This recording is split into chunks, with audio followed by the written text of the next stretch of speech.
Naki Talks a lot. So today, we're going to have discuss the travel of Lucy Rizal in Europe.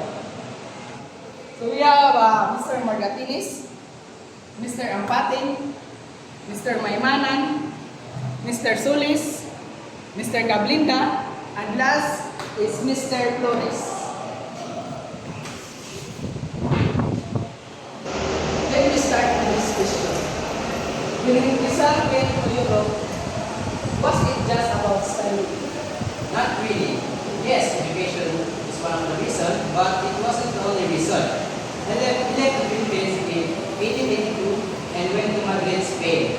There, he studied medicine at the Universidad Central de Madrid. But at the same time, he was observing how Spain treated Filipinos.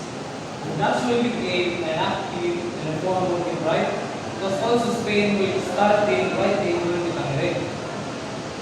Exactly. Spain helped shape his mind, not just a student, but as a thinker and reformist. So after Spain, where did he go next? He traveled to Paris, in France. In Paris, he trained in ophthalmology so he could treat his mother's eyes. In France, was known for liberty in economy. Being exposed, those ideas definitely influenced how he viewed freedom and rights. That's interesting. What about Germany? I think something important happened there.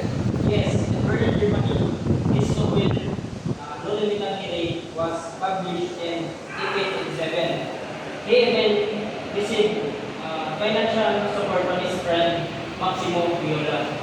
And later on, while staying in Brussels and Berlin, he wrote the El Telegrafismo. And you can really see that his tone becomes more intense and more darker in that novel. He also went to London, United Kingdom, and studied at the British Museum. There, he researched Philippine history to prove that Filipinos already had a civilization before the Spanish colonization. So overall, travels in Europe were just not about education. They shaped his ideas, strength, and nationalism, and inspired him to fight through the resurgence of violence. His journey abroad didn't just change his health away from nation. And that's why experience in Europe of Jose Rizal is very important in shaping him because it into a hero for all of today. So this has been talks a lot and thank you everyone. So guys, I am Naki Talks. That's all for today. Please like and subscribe in my channel. That's all for today. Bye. And see ya.